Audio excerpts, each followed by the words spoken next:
বিশ্ববিদ্যালয় থেকে সারা দেশের শিক্ষার্থীদেরকে নিয়ে কোটা সংস্কার আন্দোলন শুরু করি, যে আন্দোলনের উপরে ভিত্তি করে আজকে এই ফাঁসিবাদের পতন হয়েছে। এখন আমরা নতুন বাংলাদেশের স্বপ্ন দেখছি।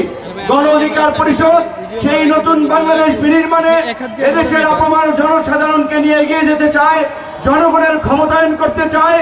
যে কারণেই আমরা বলছি, নেত্রকোনার আপনাদের সন্তান ঢাকা বিশ্ববিদ্যালয় সহ শিক্ষার্থীদের বৈষম্য দূরীকরণে নেতৃত্ব দিয়েছে, আন্দোলন করে সফল হয়েছে। আগামীতে জাতির বৈষম্য দূরীকরণে এই নেত্রকোনা 2 আসন থেকে, নেত্রকোনা সদর বারহাট্টা থেকে হাসান আল মামুনকে নির্বাচনের মাধ্যমে ভোটে জয়লাভ করিয়ে সংসদে নিয়ে এই অবহেলিত হাওর অঞ্চল, এই নেত্রকোনা তথা বৃহত্তর এই ময়মনসিংহ অঞ্চলের মানুষের জন্য কাজ করার সুযোগ করে দেবেন। আপনারা সকলেই জানেন, পতিত স্বৈরাচার এবং তার দোসররা নানানভাবে দেশে রাজনৈতিক অপতৎপরতা চালাচ্ছে, দেশকে অস্থিতিশীল করার চেষ্টা করছে। কিন্তু আপনারা পরিষ্কারভাবেই জানেন এবং আপনাদের সামনে বলতে চাই, 5ই আগস্ট শেখ হাসিনার পালিয়ে যাওয়ার মধ্যে দিয়ে আওয়ামী লীগের রাজনৈতিক মৃত্যু হয়েছে। আওয়ামী লীগ এখন একটা মরা লাশ। এই মরা লাশ নিয়ে টানাটানি করে কোনো লাভ নাই। একই সাথে অন্যান্য দলের নেতৃবৃন্দকে আমরা বলতে চাই, এই গণতান্ত্রিক লড়াই সংগ্রামে প্রত্যেকটি রাজনৈতিক দলের নেতা কর্মীদেরকে রক্ত দিতে হয়েছে, সংগ্রাম করতে হয়েছে, জীবন দিতে হয়েছে। শহীদের রক্তের সাথে বেইমানি করে আওয়ামী লীগকে পুনর্বাসনের কেউ চেষ্টা করবেন না। যারা এই ফ্যাসিস্ট আওয়ামী লীগ এবং তার দোসরদেরকে পুনর্বাসনের চেষ্টা করবে, তাদের বিরুদ্ধে দলমত নির্বিশেষে আমাদেরকে ঐক্যবদ্ধ হতে হবে। আমাদের রাজনৈতিক মত পথের ভিন্নতা আছে, পার্থক্য আছে। দেশ এবং জাতির প্রশ্নে আমাদের এক অভিন্ন অবস্থান নিয়ে আগামীর বাংলাদেশ বিনির্মাণে এগিয়ে যেতে হবে। বিএনপি, জামাত, গণ অধিকার পরিষদ 42টি রাজনৈতিক দল আমরা যুগপৎ আন্দোলন করেছিলাম। কাজেই আমি মনে করি এই 42টি রাজনৈতিক দল ছাড়াও এই আন্দোলনে আমাদের যে তরুণরা নেতৃত্ব দিয়েছে, সেই তরুণদের যে অবদান, অন্যান্য রাজনৈতিক দলের যে অবদান, দেশের প্রশ্নে, ফাঁসিবাদের প্রশ্নে সকলকে আলাপ আলোচনার মধ্যে দিয়ে আগামীতে সিদ্ধান্ত নিতে হবে। এই অন্তর্বর্তীকালীন সরকারকে নাজেহাল করার জন্য, অন্তর্বর্তীকালীন সরকারকে অস্থিতিশীল করার জন্য এই পতিত স্বৈরাচারের প্রধানমন্ত্রী শেখ হাসিনা দিল্লি বসে প্রায় ফোনালাপ ফাঁসের নাটক করে। কিন্তু পরিষ্কারভাবে আমি আওয়ামী লীগ, ছাত্রলীগ, যুবলীগের নেতা কর্মীদেরকে বলে দিতে চাই, আপনাদেরকে গত 5 বছর বলছিলাম, বিরোধী দলের নেতা কর্মীদের উপরে হামলা, মামলা, জুলুম, অন্যায়, অত্যাচার করেন না। এমন দিন আসবে আফগানিস্তানের মতো আপনাদের নেতা নেত্রীরা প্লেনের চাকা ধরে পালাবে, আপনাদেরকে কিন্তু দেশে থাকতে হবে। ঠিকই আপনাদের নেত্রী জুতা পরার টাইম পায় নাই, প্লেনে করে পালাইছে আপনাদেরকে এতিম করে দিয়ে। কাজেই আপনারা জনগণের কাছে ক্ষমা চান, অনুশোচনা থেকে জনগণের জন্য কাজ করার অঙ্গীকার করেন। আওয়ামী লীগ ছেড়ে দুধ দিয়ে গোসল করে পবিত্র হন। আওয়ামী লীগের নাম যদি মুখে আনেন, বাংলার মানুষ কিন্তু আস্ত রাখবে না। রাজপথে শহীদের রক্ত এখনো শুকায় নাই, আহত এবং নিহত পরিবারের আহাজারি এখনো থামে নাই। কাজেই যদি আস্ফালন দেখাতে চান, তার পরিণতি ভালো হবে না। বন্ধুগণ, আমরা এই নেত্রকোনা ধরেন শহর অঞ্চল, গ্রাম অঞ্চল, সিটি কর্পোরেশন, পৌরসভা, আমরা যেটা বলছি, আমরা গ্রামে এবং শহরে হানাহানি মারামারি চাই না।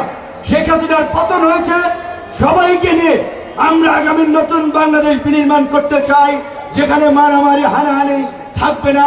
আমাদেরকে সহনশীল হতে হবে, সম্প্রীতি এবং শান্তির রাজনীতি প্রতিষ্ঠা করতে হবে।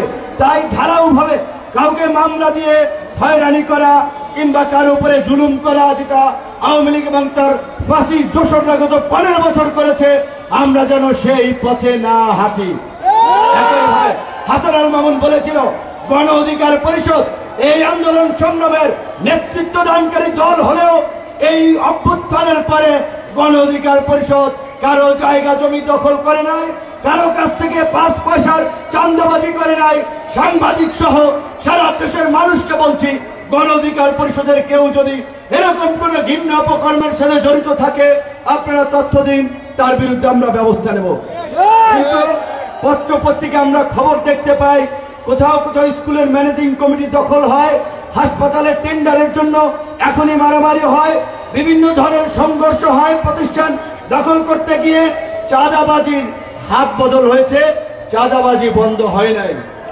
কাজে এই ছাত্র জনতার রক্তের উপর দিয়ে যে পরিবর্তন এসেছে, সেই পরিবর্তনের সুফল যেন জনগণ পায়, সেজন্য আমাদেরকে নতুন রাজনৈতিক ব্যবস্থা গড়ে তুলতে হবে এবং তরুণদের নেতৃত্বে আগামী নতুন বাংলাদেশ বিনির্মাণে আমাদেরকে এগিয়ে যেতে হবে। আপনাদেরকে ভুলে গেলে চলবে না। 53 বছরের মধ্যে বাংলাদেশে এই মাত্র 2024 সালে একটিবার গণ অভ্যুত্থান হয়েছে। সেই গণ অভ্যুত্থানে জাত পাত ধর্ম বর্ণ ভুলে মানুষ এক বিন্দুতে মিলিত হয়েছিল ফ্যাসিবাদের পতনের জন্য। ফ্যাসিবাদের পতন হয়েছে এই বাংলাদেশে, আর যেন কোনো স্বৈরাচার ফ্যাসিবাদ করে না ওঠে, সেজন্যই আমরা বলছি ভারসাম্যপূর্ণ সংসদ গঠন করতে হবে, ক্ষমতার ভারসাম্য আনতে হবে, রাষ্ট্র সংস্কার করতে হবে। এজন্য আমরা সংখ্যানুপাতিক নির্বাচনের কথা বলছি। আনুপাতিক নির্বাচন কি? এইখানে অন্যান্য দলের প্রতিনিধি ভাইরা আছে, সময় স্বল্পতার কারণে তারা বক্তব্য রাখতে পারে নাই। ধরেন খেলাফত মজলিস যদি 5% ভোট পায়, তাদের 15 জন এমপি থাকবে। গণ অধিকার যদি 50% ভোট পায়, তাদের 150 এমপি থাকবে। জামায়াত ইসলামী যদি 30% ভোট পায়, 3 দ্বিগুণে 90, তাদের 90 জন এমপি থাকবে। এটা কি ভালো পদ্ধতি না? আমরা এই সংখ্যানুপাতিক নির্বাচনের কথা বলছি। 5 বছরে ওই যেই লঙ্কায় যায় সেই রাবণ হয়, ক্ষমতাকে কুক্ষিগত করতে চায়, জনগণের উপরে জুলুম অত্যাচার নির্যাতন চালিয়ে স্বৈরাচারী হয়ে ওঠে ক্ষমতার মসনদে বসে। তাই আমরা বলছি মার্কিন যুক্তরাষ্ট্রের মতো শক্তিশালী রাষ্ট্রে যদি 4 বছরের পরপর প্রেসিডেন্সিয়াল ইলেকশন হয়, আমাদের দেশেও সংসদের মেয়াদ 4 বছর হতে পারে।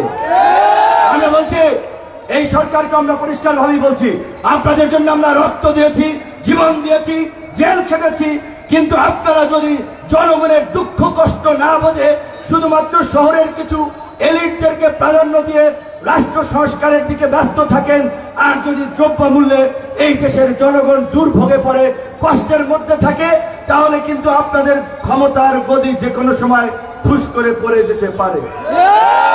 তাই আমরা বারবার বলবো, রাষ্ট্র সংস্কার, বিচার বিভাগের সংস্কার, এইগুলো গরিব দুঃখী মেহনতি মানুষ, সাধারণ মানুষ বোঝে না।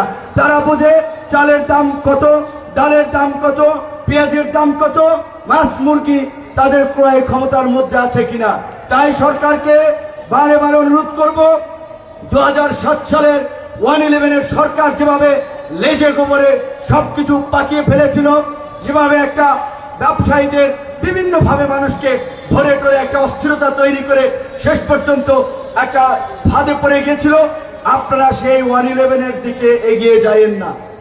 দ্রব্যমূল্য কমান, জনগণের ভোগান্তিতে নজর দিন। জনগণ যেন প্রত্যেকটি জেলা থেকে স্বাস্থ্য সেবা পায়, সুচিকিৎসা পায়, জেলা উপজেলা পর্যায়ে যেন ডাক্তারি সেবা পাওয়া যায়, আপনারা সেই দিকে নজর দিন। জেলা উপজেলার শিক্ষা প্রতিষ্ঠানগুলোতে যেন শিক্ষার মান উন্নয়ন হয়, ভালো শিক্ষকদেরকে সেখানে প্রদান করুন, শিক্ষা ব্যবস্থার দিকে গুরুত্ব দিন। আজকে সড়ক থেকে শুরু করে পরিবহন, রেল থেকে শুরু করে নৌপথ, সমস্ত জায়গায় এখনো চাঁদাবাজি দখলদারি চলছে। এই চাঁদাবাজি দখলদারি যারা করছে তাদের বিরুদ্ধে যৌথ বাহিনী নামিয়ে দিন, অ্যাকশন শুরু করুন। চাঁদাবাজদের বিরুদ্ধে অ্যাকশন নিলে মানুষ খুশি হবে, দখলদারদের বিরুদ্ধে অ্যাকশন নিলে মানুষ খুশি হবে। জন দুর্ভোগ সৃষ্টি হয় এমন কাজ না করে জনগণের স্বস্তি তৈরি হয় সেরকম ভাবে কাজ করুন। একই সাথে আমাদেরও কিছু দায়িত্ব এবং দায়বদ্ধতা আছে। সবেমাত্র 3 মাস একটি সরকার গঠিত হয়েছে। 3 মাসেই রাতারাতি সবকিছু পরিবর্তন হয়ে যাবে না। পরিবর্তনের জন্য একটু সময়ের প্রয়োজন, পরিশ্রমের প্রয়োজন। আমাদেরকে একটু ধৈর্য ধরতে হবে এবং আমাদের দৃঢ় বিশ্বাস এই সরকারে যেরকম কেপাবল ব্যক্তিরা আছেন, যোগ্য ব্যক্তিরা আছেন, তারা যদি চেষ্টা করেন বাংলাদেশকে একটা নতুন দিকে নিতে পারবেন। কাজেই ক্ষমতা এবং নির্বাচনের জন্য অস্থির না হয়ে আমাদেরকে একটু ধৈর্য ধরতে হবে। গণ অধিকার পরিষদের নেতা কর্মীদেরকে বলবো, ট্রাক প্রতীকে গণ অধিকার পরিষদ আগামীতে জাতীয় এবং স্থানীয় সকল নির্বাচনে অংশগ্রহণ করবে। যারা গণ অধিকার পরিষদের পক্ষ থেকে প্রতিদ্বন্দ্বিতা করবেন, মানুষের সামনে নিজেদেরকে তুলে ধরুন, মানুষের জন্য কাজ করুন, মানুষের কাছে যান। মানুষের যে মানসিকতার এবং মনোজগতের যে পরিবর্তন আসছে রাজনীতিতে, সেই পরিবর্তন আসন্ন। কাজে আপনারা যদি গতানুগতিক প্রক্রিয়া এবং পদ্ধতিতে রাজনীতি করেন, মানুষ আপনাদেরকে পছন্দ করবে না। ইনশাআল্লাহ গণ অধিকার পরিষদের হাত ধরে এদেশের রাজনীতি এবং রাষ্ট্র ব্যবস্থায় নতুন পরিবর্তন আসবে, নতুন সরকার গঠিত হবে, নতুন রাজনৈতিক বন্দোবস্ত প্রতিষ্ঠিত হবে এবং নেত্রকোনা গণ অধিকার পরিষদের একটা শক্ত এবং শক্তিশালী সাংগঠনিক জেলা হবে। সেই আশাবাদ ব্যক্ত রেখে আমি আমার বক্তব্য শেষ করছি। আসসালামু আলাইকুম।